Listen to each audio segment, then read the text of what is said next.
ఒక 20 years కింద ఇంతలా చర్చ లేదు, హిందూయిజం కావచ్చు, అది వాట్ ఎవర్. ఇప్పుడు కాలనీలో ఒక ముస్లిం ఒక హిందూ ఉంటే వాళ్ళ మధ్యలో కూడా ఈ డిస్కషన్స్, దానివల్ల ఇష్యూస్, గొడవలు అయితే సందర్భాలు చూస్తాం. నాకు భయం వేసేది ఇదే. ఇప్పుడు ఏమవుతుందంటే అట్ హయ్యర్ లెవెల్ డిస్కస్ కావాలి. ఇది ఎవరు డిస్కస్ చేయాలి? ఇప్పుడు ఒక గుడి గురించో, ఒక మసీదు గురించో, లేకపోతే ఒక చర్చ్ గురించి ఎవరు డిస్కస్ చేయాలి? ఒక హయ్యర్ సంస్థ పెట్టుకున్న వాళ్ళు డిస్కస్ చేయాలి.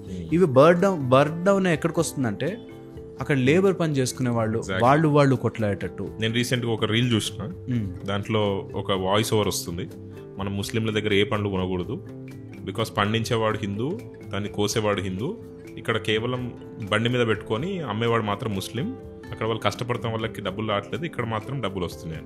అది ఎంతవరకు కరెక్ట్ అని మీరేమంటారు? నేను అదే అంటున్నా కదా, అల్టిమేట్లీ వచ్చి వాడు సంపాదించుకునే 200 దగ్గర దెబ్బ కొట్టినప్పటికీ ఒరిజినాలిటీ మారట్లేదు, పైన స్ట్రక్చర్ మారట్లేదు.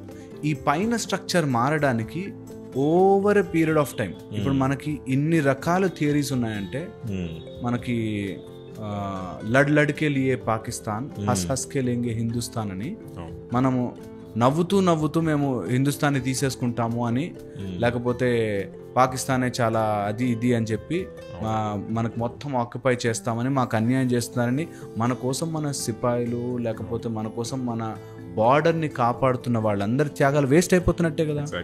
అలా ఆలోచించుకున్నప్పుడు చాలా వాళ్ళకి ఎందుకు ఇవ్వాలి అనిపిస్తుంది.